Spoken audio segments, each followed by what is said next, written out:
옆 사람에게 한번 축복할까요? 성령 충만하십시오. 네, 한 번 더 축복하겠습니다. 말씀도 충만하십시오. 네, 하나님만 늘 예배하고 예수님을 전하며 성령님과 동행하는 거룩한 공동체, 하늘 공동체 되시기를 축복합니다. 여러분들의 플레이리스트에는 어떤 곡들이 들어 있어요? 그러니까 요즘 유튜브 뮤직을 쓰시는 분들도 있고 멜론이나 뭐 다양한 이 어플을 사용하실 텐데 그 플레이리스트에 가장 첫 번째로 등록되어 있는 곡이 어떤 곡이십니까? 오늘 교회 오시면서 어떤 곡을 들으셨어요?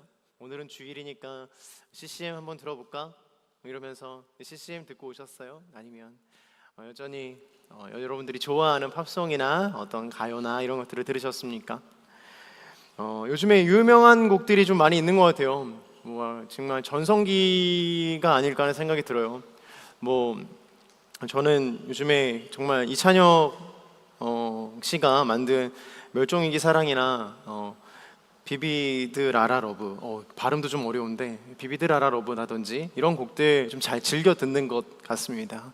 골든이라든지 이런 곡들도 너무나도 진짜 대단한 것 같아요. 한국인들이 만든 노래들이 세계를 강타하는 진짜 대단한 시대를 살아가고 있는 것 같아서 저는 개인적으로 너무나도 좋습니다. 찬양은 그럼 어떤 곡들을 좀 들으세요? 찬양을 좀 자주 들으십니까? 네, 할렐루야, 감사합니다. 저번 주에 반응 없는 여러분들을 이렇게 맞이하고 제 마음이 많이 낙담했었는데 오늘은 설교의 시작 전부터 이렇게 대답을 해주셔서 제 마음이 좀 좋은 것 같습니다. 흔히 찬양팀 3대장이 있어요. 마커스와 예수전도단과 어노인팅이죠. 고개를 끄덕이시는 분은 최소 나이가 좀 있으신 분들이에요. 마커스가 뭐지? 라고 생각이 드시는 분들은 요즘 이제 어리신 20대 초반의 분들이고, 마커스의 은혜를 많이 받았다라고 생각하시는 분들은 상당히 신앙의 연수가 좀 있으신 분들입니다. 심지어 예수전도단은 아마 여기 멘토님들도 계시고 또 성인분들도 계실 수 있는데 1972년에 만들어졌다라고 해요. 엄청나죠. 예수전도단 1집, 2집, 3집, 4집, 5집 이렇게 있었어요. 여러분 전하세 예수라는 거 아세요? 너무 멘토님들 끄덕이지 마세요. 전하세 예수 1집, 2집, 3집, 4집, 시와 찬미 1집, 2집, 3집, 4집, 이런 기라성 같은 찬양팀들이 있었어요. 정말 문화를 선도했고 예배를 앞장서서 드렸던 시대를 대표했던 찬양팀이죠. 지금까지도 그때 불렸던 찬양들이 거룩하게 아름답게 불려지고 있습니다. 더 나아가서 지금 요즘에 우리들 많이 부르는 위러브라든지 기프티드라든지 레비스탕스라든지 팀룩 워십이라든지 진짜 이게 가요인가 혹은 찬양인가 CCM인가 헷갈릴 정도로 리드미컬하고 힙한 찬양들이 많이 만들어지고 또 불러지고 있다는 것은 개인적으로 참 행복하고 감사한 일인 것 같습니다. 유튜브 뮤직 들으면은 갑자기 기프티드 들으는데 갑자기 악동 뮤지션 노래로 넘어가고 이럴 때가 있어요. 그러니까 그만큼 CCM과 찬양의 경계들이 많이 허물어지고 있다는 거죠. 수준이 많이 올라왔다라고도 말할 수 있고, 또 우리가 찬양에 대해서 굉장히 수준 높은 찬양들을 요구하고 또 소비하고 있다라고 볼 수 있어요. 근데 요즘 유튜브의 어떤 그런 썸네일이나 플레이리스트를 보면 특이점이라고 할까요? 한 가지 독특한 점이 있습니다. 무엇인지 아세요? 플레이리스트의 제목들이 이렇다라는 거예요. 마음을 위로하는 플레이리스트, 우울할 때 듣는 플레이리스트, 여행 갈 때 듣는 CCM 신나는 찬양들, 모음집들, 1시간씩 혹은 2시간씩 묶여가지고 이렇게 올라와 있는 것들을 볼 수 있습니다. 물론 우리의 마음이 어떤 곤고하고 낙담이 되고 슬플 때 따라 부르는 것이 우리의 마음이나 신앙에 도움이 됩니다. 그러니까 이런 플레이리스트들이 잘못됐다라고 이야기하는 것은 절대 아니에요. 여러분들 많이 들으시기 바랍니다. 근데 찬양의 본질이 무엇인지를 좀 생각해 보면 얘기가 좀 달라져요. 찬양은 말 그대로 하나님을 높이고 찬송하는 내용으로서 곡조 붙은 기도입니다. 그러니까 하나님을 높이고 하나님을 경배하는 것이 진짜 찬양의 목적이라는 것이죠. 그러니까 극단적인 예를 들자면 당신은 사랑받기 위해 태어난 사람, 이것은 찬양이라고 볼 수는 없어요. 그 사람을 축복하고 그 사람에게 위로와 사랑을 전해줄 수는 있지만, 그리고 우리 마음 가운데 위로와 하나님에 대한 생각들을, 하나님에 대한 묵상들을 하게 할 수는 있지만 하나님을 찬양하는 것은 아니에요. 가령 예를 들자면 조금 더 설명을 해보자면, 좀 오래된 찬양이긴 하지만, 왕이신 나의 하나님 내가 주를 높이고 영원히 주의 이름을 송축하리라, 이런 찬양들 같은 경우 정말 찬양의 가사가 하나님만 찬양하는 가사들로 이루어져 있는 것을 사실은 우리는 하나님을 찬양하는 찬양이라고 이야기할 수 있는 것이죠. 나의 마음의 평안을 위해 찬양하는 것이 아니고 나의 마음이 우울하기 때문에 찬양을 듣는 것이 아니다라는 거예요. 다시 말해서 찬양을 듣는 행위가 나의 마음이나 나의 신앙을 성장시키지 않는다라는 거예요. 그러니까 직접적으로 내가 찬양을 듣는다, 듣는 행위만을 가지고 나의 신앙이, 나의 마음이, 나의 이 믿음이 성장하지 않는다라는 거예요. 그러나 감사한 것은요, 내 마음이 우울할 때라도, 내 마음이 낙심할 때라도 찬양으로 주님 앞에 영광을 돌리기로 결단함으로 그 찬양을 부르게 된다면 하나님의 놀라우신 은혜와 사랑이 우리의 마음을 변화시키기 시작한다는 거예요. 아주 작은 차이이지만, 아주 작은 변화이지만 내가 찬양에 대해서 어떻게 접근하고 찬양을 부르고 있는지에 따라서 전혀 다른 결과를 초래하게 돼요. 찬양을 듣는 행위 자체가 중요한 것이 아니라 실제로 주님을 찬양할 때 우리의 영혼이 주님을 바라보게 된다는 것이죠. 다른 예를 한번 들어볼게요. 지난주에 이스라엘 민족이 요단을 건넌 사건이라든지 아니면 홍해를 건넌 사건들, 출애굽의 10가지 재앙들 중에 이 장자의 죽음을 면하게 된 6월의 사건들, 아니면 노아의 방주라든지, 이런 이스라엘 민족은 어느 민족보다도 하나님의 기적을 많이 경험한 민족이었어요. 하나님께서 직접적으로 또한 간접적으로 하나님의 일하심과 하나님의 능력이라든지 하나님의 권세들, 그런 기적들을, 이적들을 굉장히 많이 보여주셨습니다. 그러나 그들의 신앙은 여전히 제자리 걸음이었다라는 것이에요. 출애굽을 하던 과정에서도 불순종 때문에 40년이라는 광야의 생활을 돌아가야만 했고, 홍해를 건넌 후에 이스라엘은 마라의 쓴물 앞에서 원망을 하는 바람에 또 책망을 받아야 했습니다. 심지어 그들은 여호와께서 우리 중에 계신가? 라고 이야기하면서 여호와를 시험하기도 했어요. 더 나아가 하나님의 언약의 상징인 그 시내의 산에서 금송아지를 만드는 아주 큰 죄를 범하기도 했습니다. 지난주에 언급했지만 칼뱅은 이렇게 이야기했죠. 우리의 마음은 우상을 만드는 공장과도 같다라고 제가 이야기 드렸습니다. 우리는 은혜를 경험한다 할지라도 끊임없이 죄악을 지을 수밖에 없는 참 악한 존재, 그리고 연약한 존재입니다. 근데 중요한 것은요, 여기서 영적인 깨달음이 한 가지가 있는데, 그것은 기적은 우리의 믿음을 올바로 세워주지 못한다라는 거예요. 그러니까 우리가 영적인 연약함을 가지고 있어요. 우상을 섬기고 마음의 연약함대로 계속해서 우리의 마음 가운데 우상을 생산해내는 그 과정 속에서 주님께서 기적이라는 것을 보여주세요.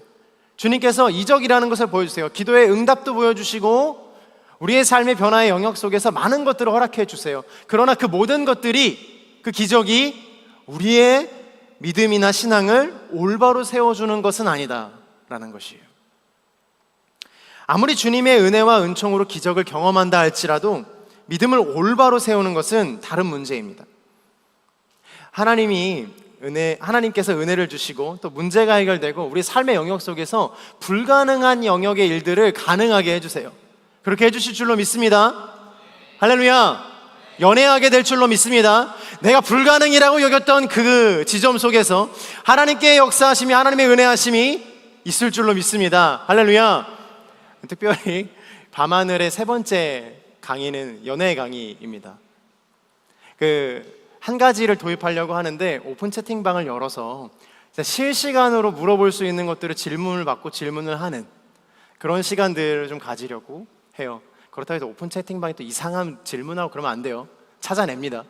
어쨌든 그래서 단순히 그냥 결혼하면 좋아, 결혼하면 하나님의 나라를 이루는 거고 하나님의 가정을 이루는 거야, 뭐 이런 식상한 질문들과 대답들이 아니라 뭐가 좋은데? 그럼 뭐가 힘든데? 돈은 얼마나 드는데? 혼수는 어떻게 준비하는데? 뭐 이러한 실제적인 정말 여러분들이 어디 가서 물어보지 못할 만큼의 민망한 질문들을 받을 겁니다.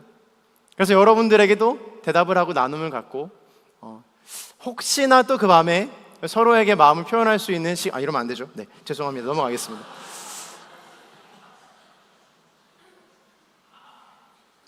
많이 사랑하고 많이 아끼기를 축복합니다.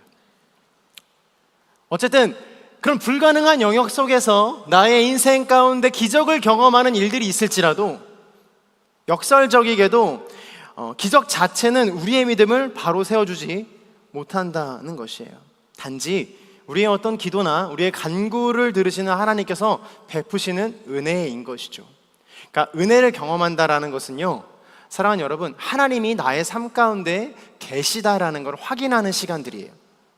그러니까 은혜를 경험한다. 내가 예배 시간에 눈물을 흘리거나 아니면 내 말씀에 감동을 받거나 아니면 내 과거가 떠올라서 하나님 앞에 회개하게 된다거나 아니면 나의 삶의 모양 속에서 뭔가 바꿀 것들을 찾는 그런 시간들이 있다면, 그래서 하나님 앞에 나아갈 수 있게 되고 하나님의 마음이 느껴졌다면 그것은 은혜를 입은 것이거든요. 근데 그것은요, 내가 예수를 믿고 있다라는 증거가 아니라 하나님이 나의 삶 가운데 계시고 하나님이 나의 삶 가운데 여전히 말씀하시고자 하신다라는, 하나님이 계속해서 나의 삶에 침투해 들어오고자 하시는 증거인 것이에요. 그러므로 내가 은혜를 받은 걸로만 만족하고 거기서 멈춘다면 신앙은 성장하지 않아요. 은혜를 받은 걸로만 만족한다면 더 이상 나의 삶은 변하지 않습니다. 그렇다면 무엇이 우리의 신앙과 믿음, 특별히 영적인 상태를 점검하고 하나님 앞에 바로 설 수 있게 하는가?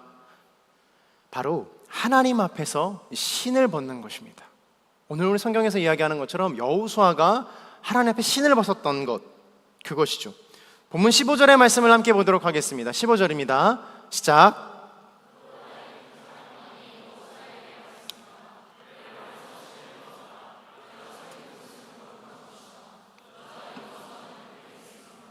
아멘. 옆 사람에게 사랑의 마음으로 한번 축복해 볼까요? 당신의 신을 벗으십시오.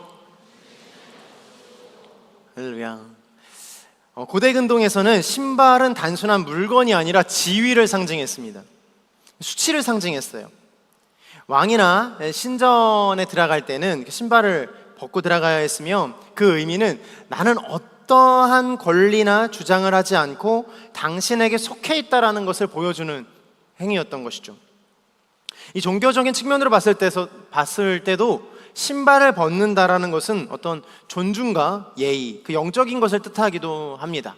뭐 인도라든지 이슬람이라든지 다양한 문화권에서 신발을 벗는다라는 것은요, 존중을 의미하는 것이죠. 성경에도 동일하게 기록되어 있어요. 오늘 함께 읽은 본문에서도 여호수아가 신을 벗는 장면이 등장하고, 또 출애굽기 3장 5절에 그 모세가 시내산에서 그 떨기나무 앞에서 신을 벗는 장면들이 나오고 있죠. 내가 서 있는 곳은 거룩한 땅이니 내 발에서 신을 벗어라 라고 그 떨기나무의 음성 가운데 모세가 순종하며 나아가고 있는 장면들을 우리가 알 수 있습니다. 이처럼 신을 벗는다라는 것은 존경과 이 경배의 의미입니다.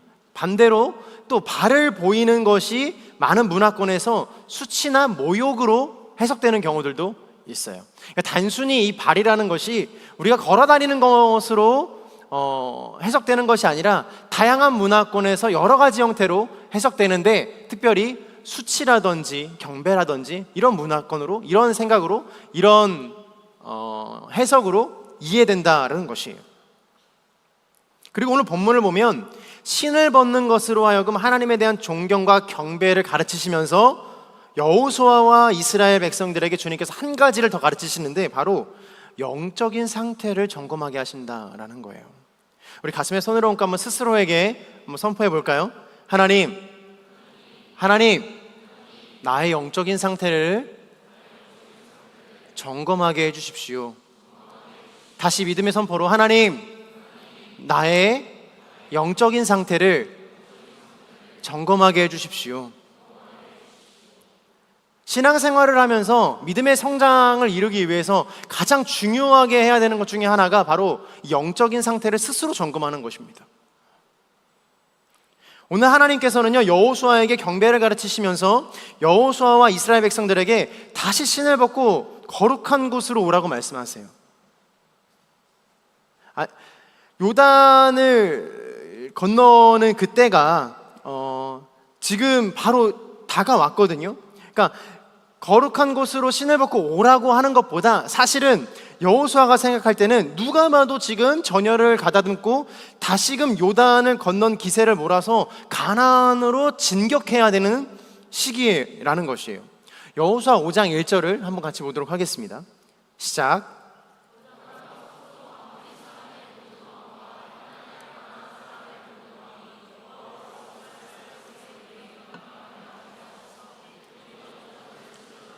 그들의 마음이 녹았고 이스라엘 백성들 때문에 넋이 나가버렸습니다. 그러니까 이스라엘 민족이 가나안 땅을 점령하러 이제 목전까지 온 거예요. 강을 건넜고 땅에 들어왔어요. 설마 했는데 이 사람들이 진짜 강을 건넌 거예요. 그것도 자신들이 믿는 하나님을 힘입어 강을 마르게 하고 건넜다라는 사실이에요. 자, 여러분 한번 생각해 보세요. 전쟁이 났는데 적군이 강을 앞에 두고서는 쭈뼛쭈뼛하고 못 건너겠다, 쉬자라고 말하는 게 아니라 갑자기 그 강을 건너기 시작하는 거예요. 근데 그냥 건너는 게 아니라 강물을 막 막아서고 마르게 하고 그 젖은 땅을 마르게 한 다음에 슈퍼 히어로 랜딩 하면서 막 건너기 시작하는 거예요. 무슨 뭐 어벤져스도 아니고 토니 스타크도 아니고 막 날아다니면서 그 강을 막 건너기 시작하는 거예요. 여러분 생각해 보십시오. 얼마나 두렵겠습니까? 와, 저거 막을 게 없겠다.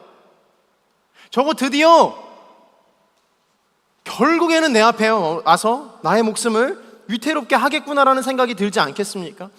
성경에도 오늘 동일하게 기록되어 있어요. 그들이 건넜다라는 소식을 듣자 그들의 마음이 녹았다. 그리고 넋이 나가버렸다라고 기록하고 있습니다. 이 개역개정에 보면 이스라엘 자손들 때문에 정신을 잃었다라고 되어 있습니다. 사랑하는 여러분, 믿음의 사람들이 세상 속에서 세상과 맞닥뜨렸을 때 하나님의 이름으로 말미암아 그들이 정신을 잃게 될 줄로 믿습니다. 그런 영향력으로 그런 사람이 되시기를 주님의 이름으로 축복합니다. 흔들리지 않고 나아가는 거예요. 그들이 정신을 잃었대요. 두려움을 넘어서서, 떠는 것을 넘어서서 공포스러웠다라는 거예요. 정신을 잃을 만큼 너무나도 공포스러웠다라는 것입니다. 이 군사작전에서는 뭐 훌륭한 전략 무기를 운용하고 그것들을 유지하는 것이 전쟁의 승패를 가르는 중요한 요소이기도 하지만 제일 중요한 1요소는 무엇인지 아세요? 공격을 언제 할 것인가예요. 내가 언제 침공할 것인가, 내가 언제 침투할 것인가, 이 시기를 결정하는 것이 전쟁의 가장 일목적이, 가장 중요한 결정 중에 하나입니다. 밤에 할 것인가, 새벽에 할 것인가.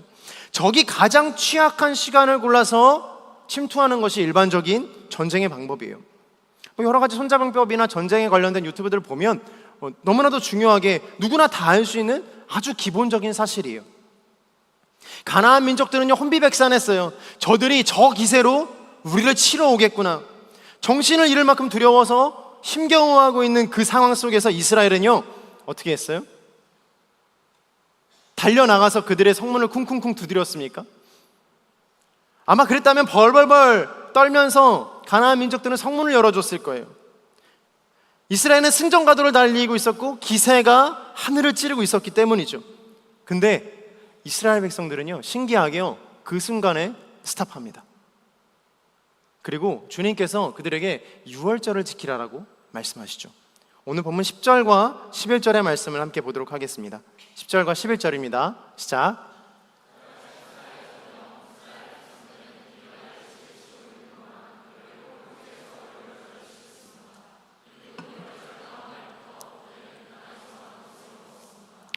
그날 그들은 무교봉과 볶은 곡식을 먹었습니다.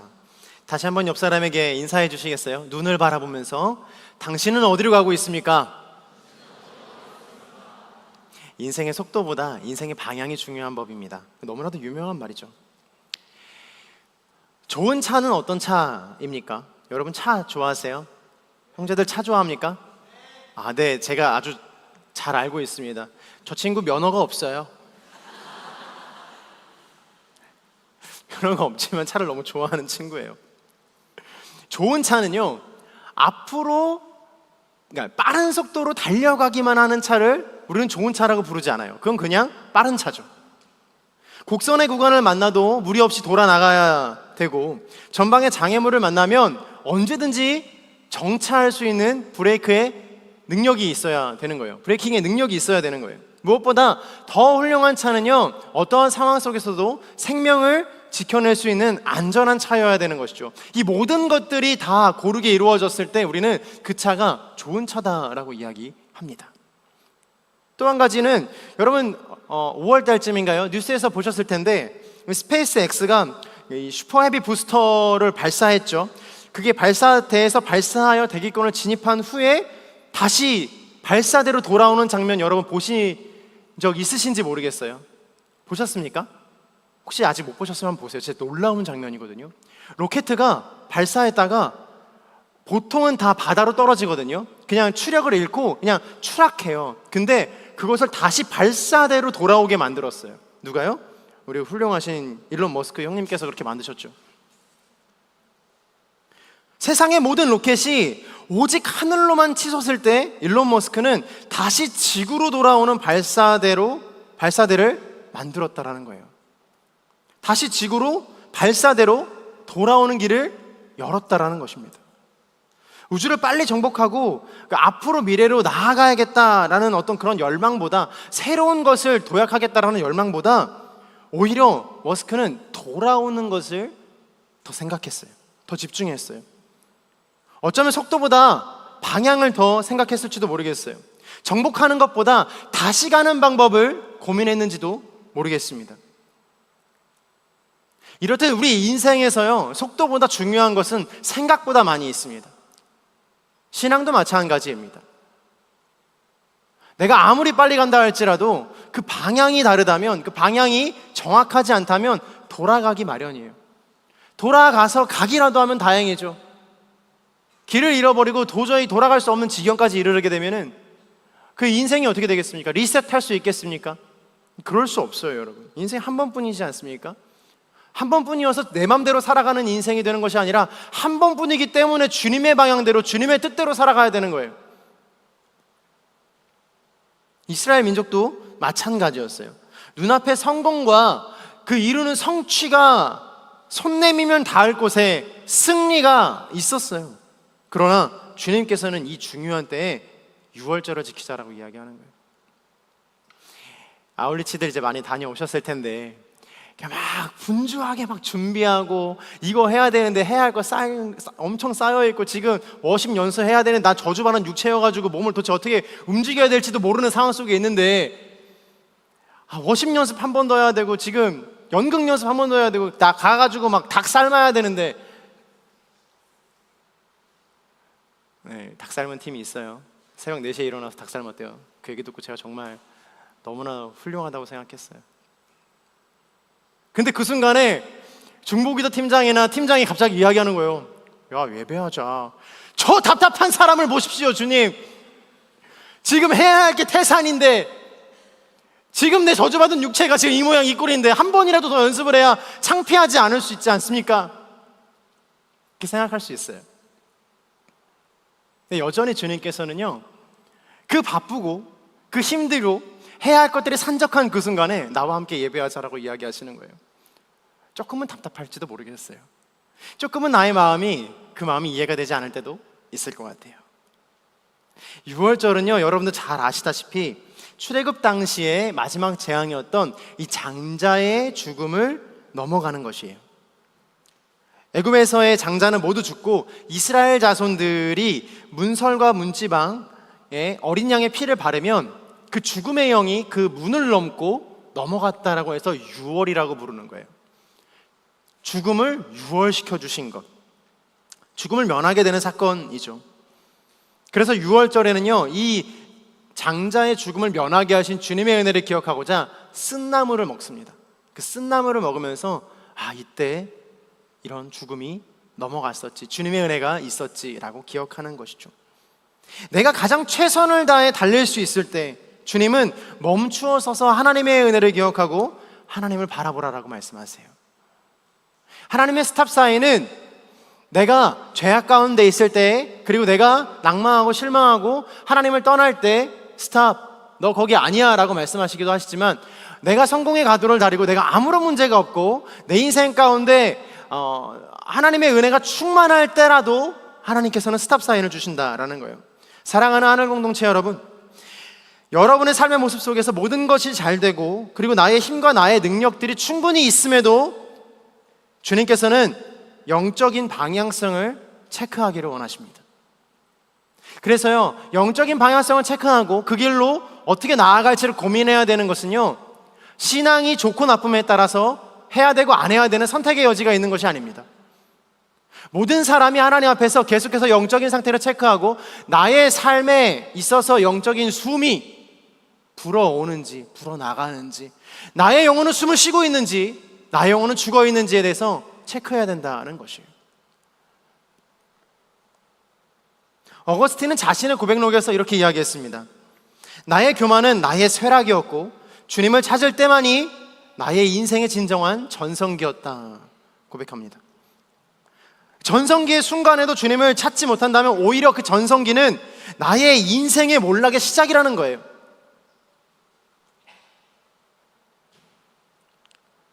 영적인 대각성을 이끌었던 조나단 에드워즈는 하나님께서 축복으로 나를 높이실 때 내 손은 주님께서 주시는 축복을 붙잡는 손이 아니라 그 축복을 주시는 하나님의 손을 붙잡아야 된다라고 이야기하고 있습니다.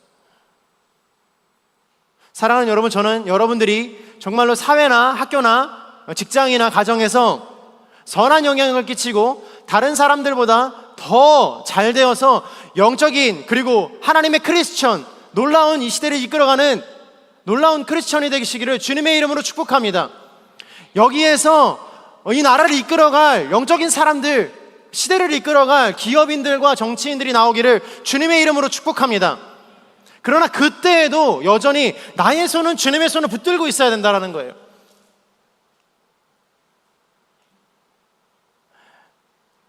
나이가 좀 먹고 이제 멘토님들도 계시고 성인 성도님들 계시지만, 나이를 먹으면서 선택할 수 있는 능력과 방향과 방법들이 굉장히 많아지거든요. 그러니까 지금은 내가 취업이라는, 혹은 어떤 선하게 살아간다라는 어떤 그런 영적인 것들로만 나의 선택을 할 수 있겠지만, 결혼을 하고 직장을 가고 그리고 사회에서 어느 정도 위치에 이르게 되면요, 여러분들이 선택할 수 있는 것들이 너무나도 많아져요. 그 선택 안에서 유혹도 많아지고 시험도 많아지고 실패와 절망도 많아집니다. 그런 많은 선택의 순간들 속에서 나의 손은 과연 누구를 잡을 것인가? 지금은 좀 놀다가 내 마음대로 하다가 그때 가서 좀 잘해볼게요. 제가 늘 말씀드리는 거지만요, 지금부터 그 훈련이 되지 않으면 그때는 절대 잡을 수 없어요. 엘리트 운동 선수들이 대학교 들어가서 그 운동 시작하는 거 봤습니까? 성인이 되고 난 다음에 엘리트 운동을 시작하는 거 보셨어요? 엘리트 운동은요, 무조건 초등학교 때부터 시작이에요. 중학교도 늦었다라고 이야기해요. 노래도 마찬가지고 미술도 마찬가지고 체육도 마찬가지고, 어려서부터 시작한 영적인 훈련과 영적인 태도들과 습관들이 나의 삶을 만든다라는 거예요. 결코 나중에 있어서 그것들을 채우려면 여러분 2배, 3배 노력하셔야 돼요. 2배, 3배가 뭐예요? 10배 노력해도 쉽지 않을 수 있어요. 지금부터 하나님의 손을 붙드는 훈련과 연습을 하는 저와 여러분 되시기를 주님의 이름으로 축복합니다. 그리고요, 누구에게나 인생의 전성기가 찾아오게 됩니다. 혹시 이 가운데 나 지금 인생의 전성기를 달리고 있습니다 라고 하시는 분 손 계십니까? 손 한번 들어보시겠어요?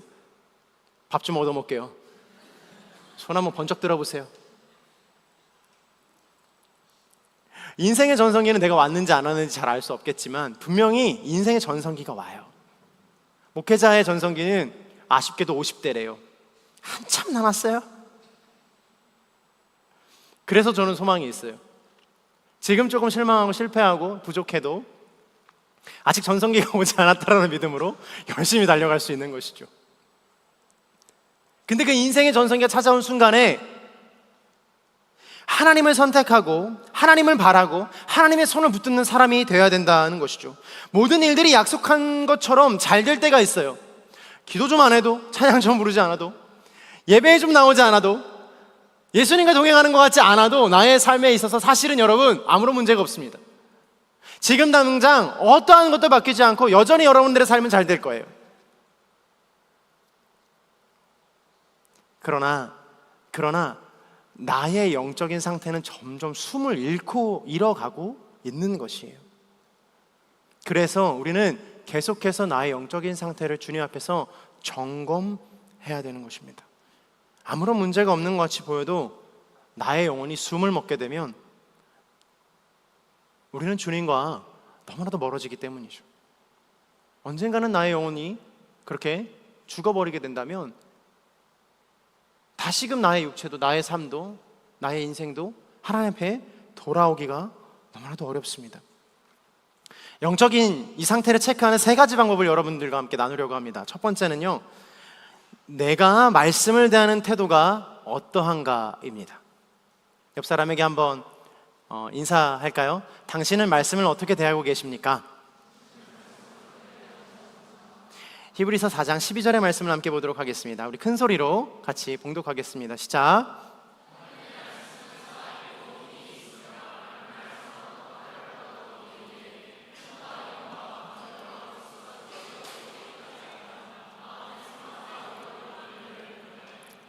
아멘.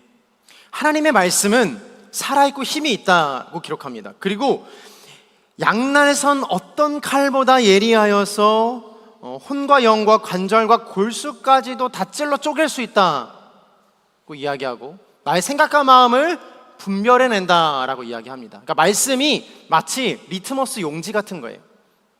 탁 담그면 그게 염기성인지 아닌지, 그게 산성을 띠고 있는지 아닌지를 정확하게 구별해내는 리트머스 용지라는 것이에요.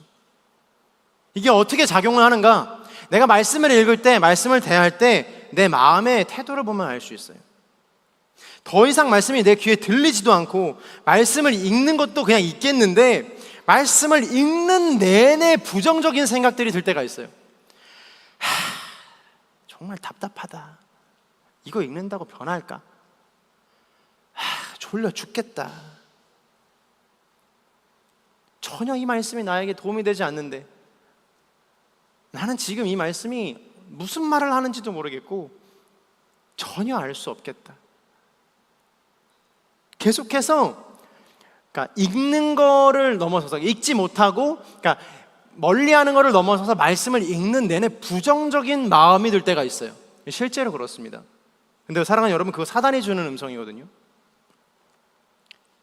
이때에는요 신앙의 적신호가 켜진 거예요.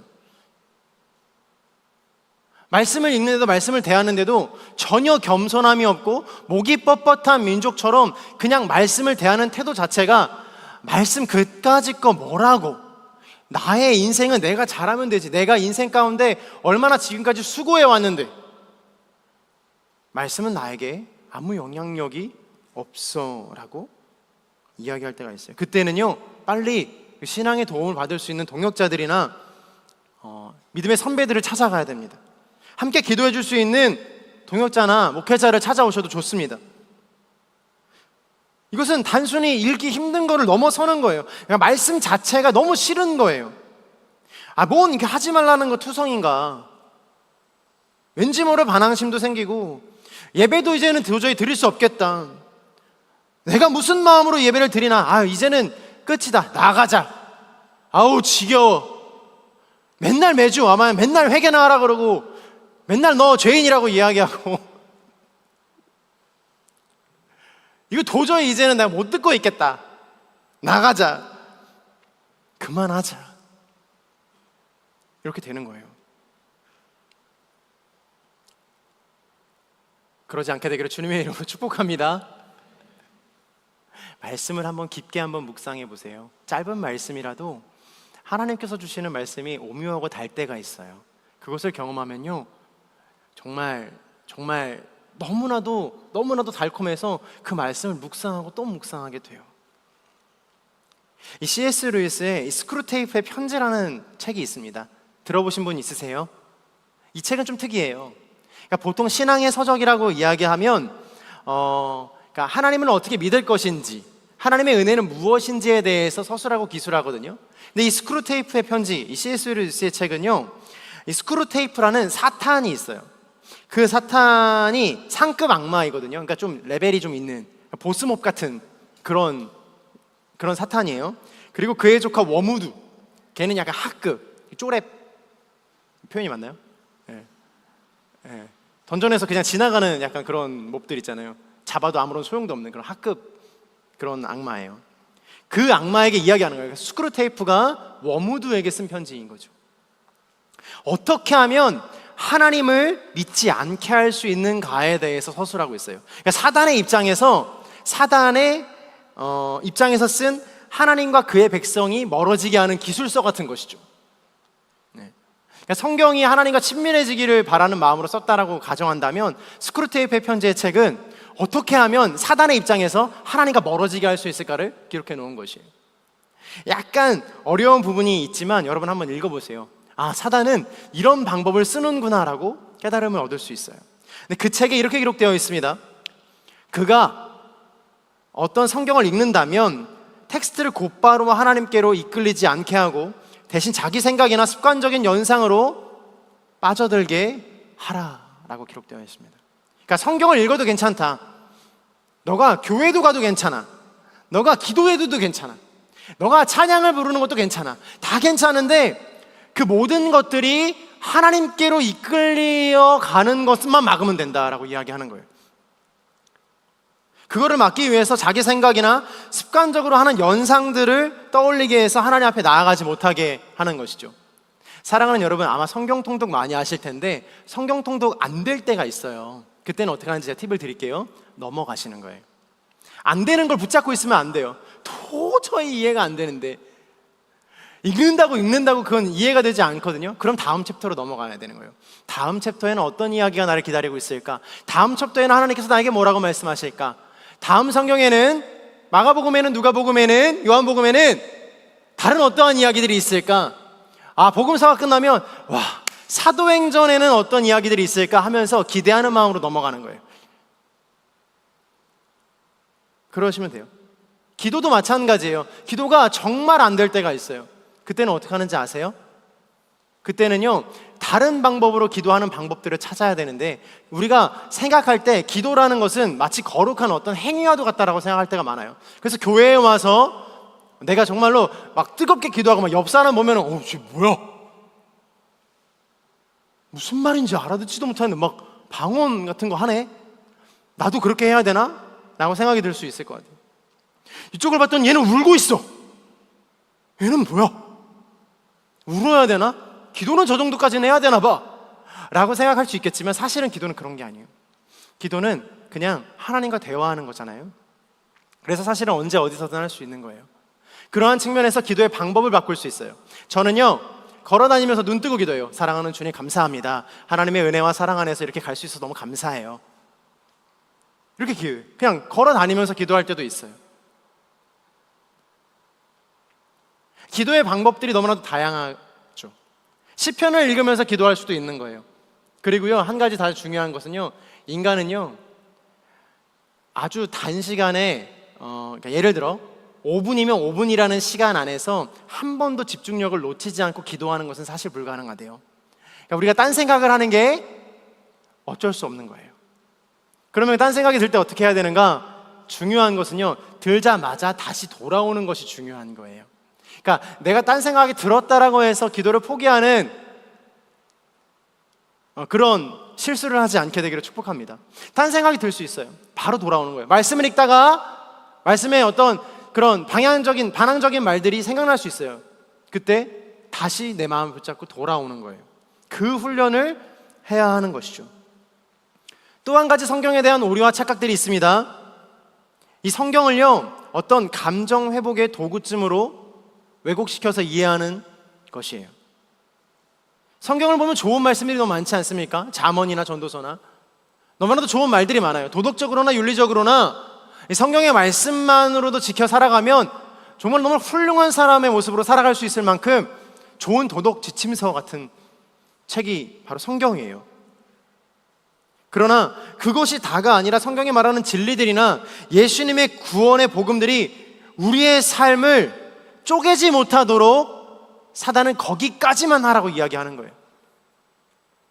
착하게 살아라. 근데 그 복음이 너를 찔러 쪼개지는 못하게 하라는 것입니다. 사랑하는 여러분, 혹시라도 우리 오늘 여기에 모인 한 사람 한 사람들 가운데 그렇게 성경이나 기도나 하나님을 향해 나아가는 것이 너무나도 싫은 지점 가운데 있다면 영적인 상태를 체크해야 될 때인 줄로 믿습니다. 두 번째 체크하는 방법은요, 나는 하나님과 인격적인 만남을 하고 있는가입니다. 사도행전 9장 4절의 말씀을 함께 보도록 하겠습니다. 사도행전 9장 4절입니다. 4절과 5절입니다. 시작.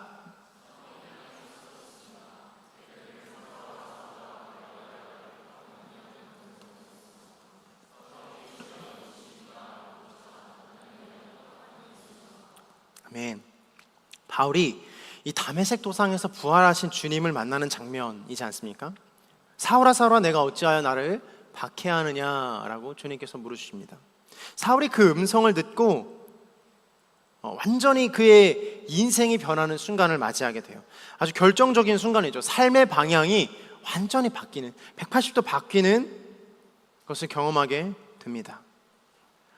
인격적인 만남이라는 것이 이해하기에 다소 좀 어렵고 벅찬 부분이 있어요. 그렇죠? 인격적인 만남이라는 것이 도대체 무엇일까? 인격적인 만남이면 사람의 인격, 그러니까 사람과 사람이 만나는 것인데, 그래서 밥도 먹고 친구도 맺고 싸우기도 하고 그 안에서 풀기도 하고 화해하기도 하는 그런 인격과 인격이 만나는, 배려와 배려가 만나기도 하고 사랑과 사랑이 만나고 감사와 감사가 만나는 그런 인격적인 만남인데, 어떻게 그것을 신과 함께 할 수 있을까? 그럼 친구 같은 것일까? 아니면 어떤 하나님과 진짜 어떤 소통을 하는 것일까? 아니면 느낌적으로 그냥 이어져만 있다라고 생각하는 것일까? 사실 이 모든 말들이 다 인격적인 만남 안에서 맞는 말들이거든요. 주님과 인격적인 만남을 하게 되면 경험하게 되는 자연스러운 현상들입니다. 근데 우리가 진짜 헷갈리는 것은요, 주님을 만나는 것이 현상학적으로 실제로 만나야 된다고 생각하기 때문이에요. 꿈이라든지 어떤 모습이라든지 음성이라든지 실제로 내가 주님을 어떤 그런 경험을 통해서만 만나야 된다라고 생각하는 거예요.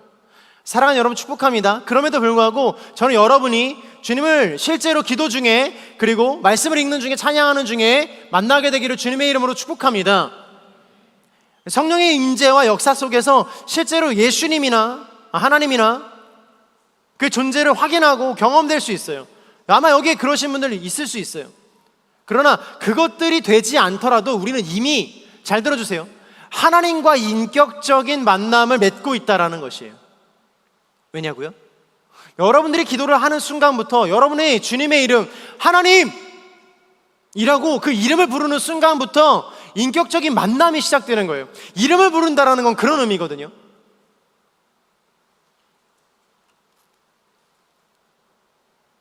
내가 하나님을 찾는 것, 내가 하나님을 부르는 것, 내가 하나님 앞에 나아오는 것 자체가 하나님과 인격적인 만남을 하고 있는 거예요. 그러므로 사랑하는 여러분, 여러분들은 이미 하나님과 인격적인 만남을 하고 있는 줄로 믿습니다. 근데 한 가지 더 이 부분에서 체크할 필요가 있어요. 이 인격적인 만남을 통해 나의 삶의 변화가 이루어지고 있느냐라는 거예요. 이 굉장히 중요한 부분이거든요. 기독교가 여타 다른 종교와 다른 점 중에 하나인 거예요.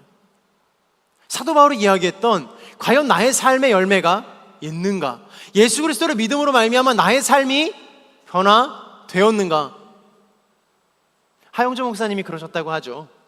처음에 집사와 장로들을 세울 때 아버지들이 잘 없어서 아버지들 막 오라고 하시고 그들을 축복하고 블레싱하고 집사와 장로로 세웠는데, 어느 날 하용조 목사님 딱 만나니까 그 집사님 한 분이 한 목사님 안녕하십니까 인사를 했는데 가슴 포켓에서 담배가 하나 툭 떨어졌다라는 거예요. 그분이 주섬주섬 찾아가지고 담배 포켓을 막 넣고 아유 이러면서 가셨다라는 거예요. 근데 하용 목사님 그렇게 말씀하셨대요. 괜찮다고, 얼마든지 괜찮다고, 담배 끊게 되기를 주님의 이름으로 축복합니다. 저는 하 목사님이 아니거든요. 술 끊게 되기를 주님의 이름으로 축복합니다. 왜냐면 이 담배나 술은 여전히 하나님 말고 다른 것을 내가 의지할 구석이 있다는 증거가 돼요. 힘들면 생각납니까? 안 납니까?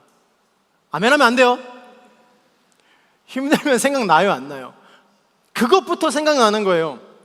내가 힘든 순간에 그것부터 생각나는 그 한 가지, 그것이 바로 내가 넘어야 할 내 십자가고 내 사명이고 내 길인 거예요.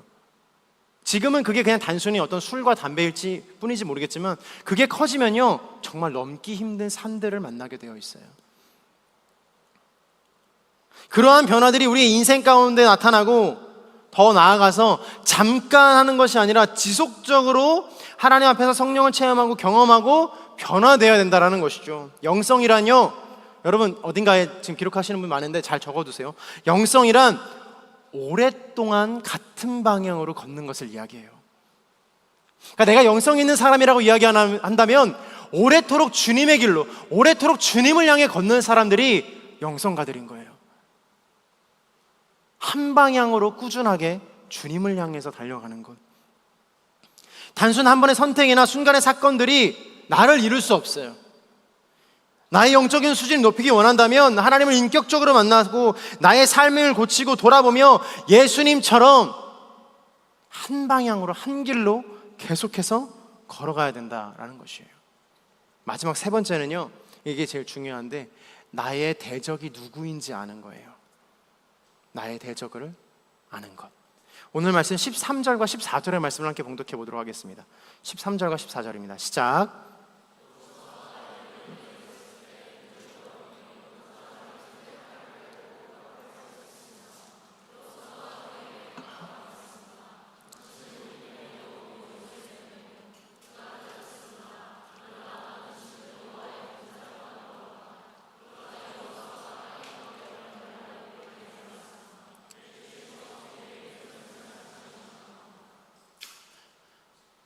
내가 말씀을 어떻게 대하는가, 하나님의 말씀을 내가 어떻게 대하는가, 그리고 하나님께서 말씀하시는 대로 살아가는 것, 그리고 내가 인격적으로 주님을 만나고 따르는 것, 마지막으로 나의 대적이 누구인가를 아는 것. 여호수아는요 중요한 순간에 한 사람을 만나게 돼요. 그때 여호수아의 반응이 굉장히 민감합니다. 여호수아가 여리고에 이르렀을 때 눈을 들어보니 어떤 사람이 손에 칼을 빼들고 그 앞에 서 있었습니다 라고 기록하고 있고, 여호수아는 다가가 즉시 물은 거예요. 당신 누구 편입니까? 여호수아는 체크한 거예요. 어떤 것을요? 이 사람이 나를 해칠 사람인가, 아니면 나에게 도움이 될 사람인가? 훌륭한 영성가들이나 훌륭한 영성생활을 하는 사람들은요 이 영적인 예민함이 있어요. 지금 이 선택이, 이 만나는 사람이, 이 길이 나의 믿음과 나의 신앙에 있어서 어떠한 영향을 끼칠 것인가에 대한 영적 민감도가 굉장히 높아요. 나의 모든 것들을 받아들이는 것이 아니라 끊어낼 건 끊어내고 막을 건 막고, 너 이제 그만 만나겠다라고 이야기하는 거예요. 사랑하는 여러분, 여기 연애하는 사람 많은다는 줄 알고 있는데, 만약 그 관계 안에서 하나님을 높이지 못하고 그 관계가 하나님 좋아하시는 관계가 아니라면, 여러분 좀 그럴 수 있지만 관계를 다시 재고해 보게 되기를 주님의 이름으로 축복합니다. 서로를 망치는 길이에요. 미안하지만 그것뿐이겠습니까? 나의 만족과 유익을 향한 길도 있어요.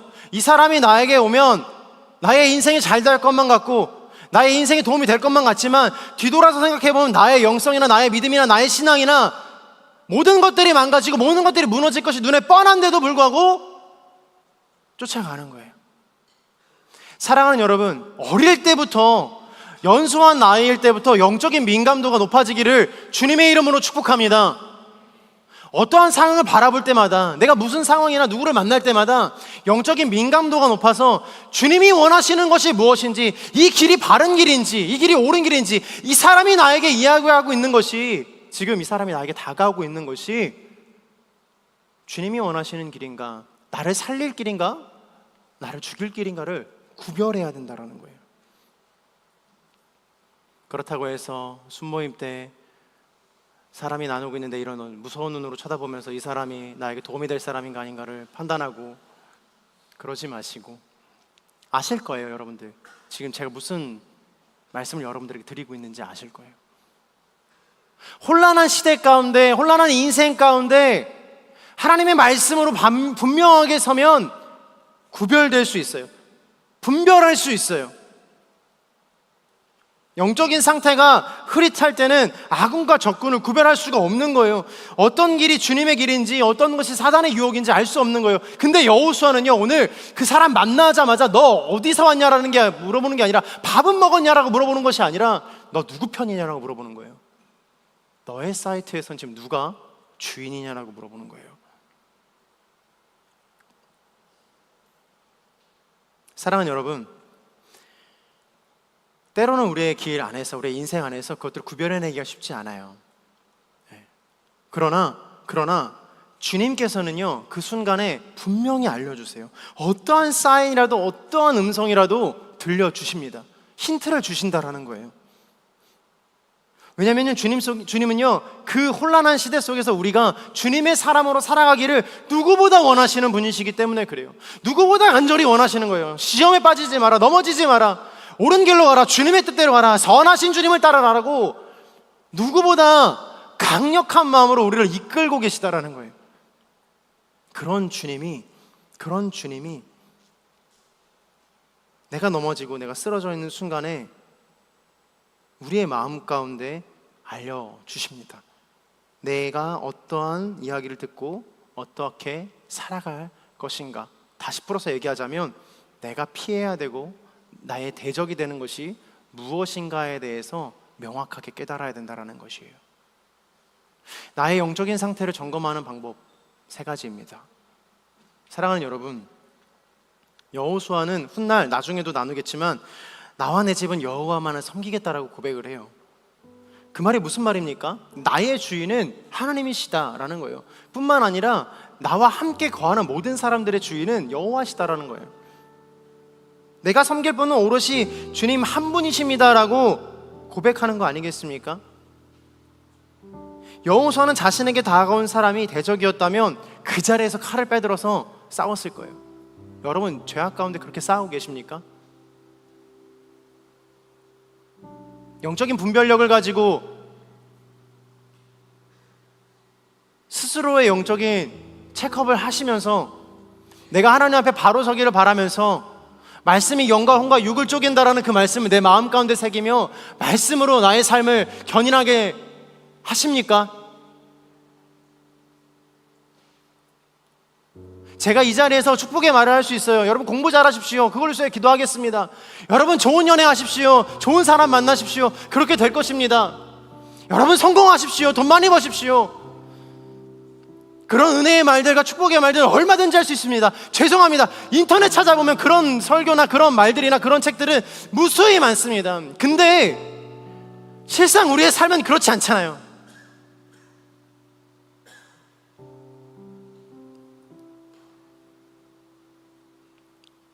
오늘 이 설교를 준비하면서 제가 몇 번을 수정했는지 몰라요. 왜 그런지 아세요? 이 설교가 저에게도 너무 어렵기 때문이에요. 이 설교대로 살아가는 저도 너무 어려운 삶을 살아가고 있다는 생각이 들어서 이 말은 도저히 못하겠다. 이 말은 나도 못하는데 얘들한테 할 수 있을까? 하나님의 마음은 도대체 어디에 있을까? 52주면 52주 맨날 같은 말을 해도 나도 변하지 못하는 부분들이 있는데 과연 나는 이거를 전할 마음이 전할 수 있을까? 지워요. 백스페이스. 손으로. 근데 주님이 마음을 주세요. 너가 그렇게 살아가는 것과 나의 마음은 상관없지 않느냐? 사랑하는 여러분, 신을 벗고 여호와 앞에 나아가게 되기를 축복합니다. 그 신은 때론 너무나 더러운 신일 수도 있어요. 다 헐거워져서 도저히 다시 신을 수 없는 신일 수도 있고 신발을 신지 않고 있는 경우들도 있을 수 있을 것 같아요. 너무나도 인생이 고난 가운데, 힘든 가운데, 실패 가운데, 낭만 가운데 있어서 이제는 주님 앞에 내려놓을 것도 없고 이제는 주님 앞에 기도하는 것도, 기대하는 것도 없을 수도 있어요. 그러나 주님은 여전히 우리의 인생 가운데 외치고 계세요. 너의 신을 벗고 나에게 나아오라. 너의 영적인 상태를 점검하고 또 점검해라. 그래서 너의 영혼이 숨을 쉬게 해라. 심장만 뛴다고 살아있는 거 아니잖아요. 심장만 뛴다고 우리가 신앙이 있고 살아가는 대로 주님의 뜻대로 살아가는 하나님의 사람들이 아니잖아요. 우리의 영혼이 뛰고 있습니까?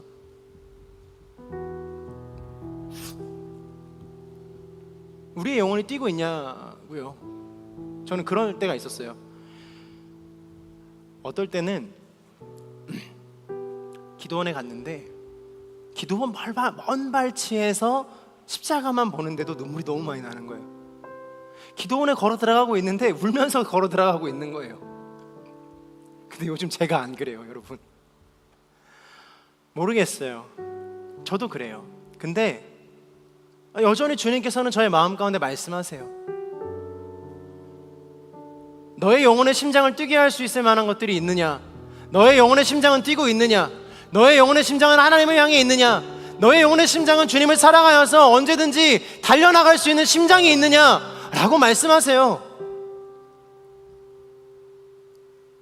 너무나도 부끄러워서 백스페이스 키를 하도 많이 눌렀어요.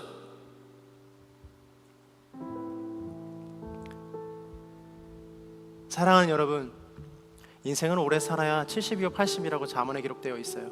여러분 이제 많아야 50년 남았고 70년 60년 남았죠. 어떻게 사시겠습니까? 그냥 생명이 붙어있는 대로, 그냥 인생의 돈이 벌어지는 대로, 인생이 이끌리는 대로 그대로 사시겠습니까? 아니면 나의 영혼의 심장을 뛰게 할 주님의 십자가를 붙들고 하나님의 사람으로 살아가시겠습니까? 오늘 제가 참 감사한 게 저희가 도착해서 뒤에서 기도를 하고 이제 순서가 돼서 앞으로 걸어 나오고 있는데, 제가 얼굴이 이제는 거의 다 익어서 그래도 잘 아는데 좀 오랜만에 본 것 같은, 얼굴이 좀 생소한 한 지체가 기도하는 걸 이렇게 봤어요. 근데 너무 간절하게 기도하더라고요. 너무 간절하게 기도하더라고요. 저는 확신해요. 신앙의 연수가 적어도 그 사람의 심장은 여전히 뛰고 있는 거예요. 그 사람의 영혼의 심장은 쿵덕쿵덕거려서 하나님만 생각하고 예수님만 생각하고 십자가만 생각하면 언제든지 나의 삶을 받아주십시오라고 기도하며 나아갈 수 있는 그런 사람이라는 거예요. 사랑하는 리더십 여러분들 그런 심장과 그런 영혼을 소유하고 있습니까?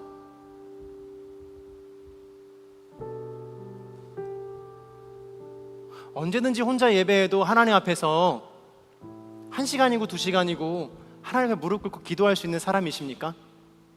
너무 큰 부담인가요? 아니요. 사랑하는 여러분, 우리 할 수 있습니다. 사랑하는 여러분, 우린 그런 해야만 합니다. 이 시대를 살아가면서 그렇게 해야 합니다. 그래야 사단의 유혹에서 쓰러지지 않고 영적인 발돋움을 하여 하나님 앞에 더욱더 쓰임받는 한 사람이 되는 것입니다.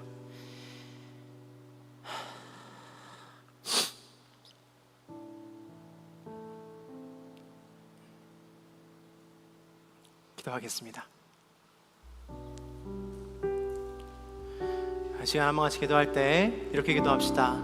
하나님, 나의 영혼이 다시금 주님 앞에서 뛰게 하여 주옵소서.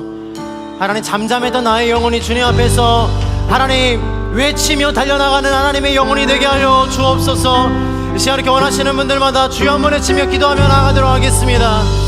주여.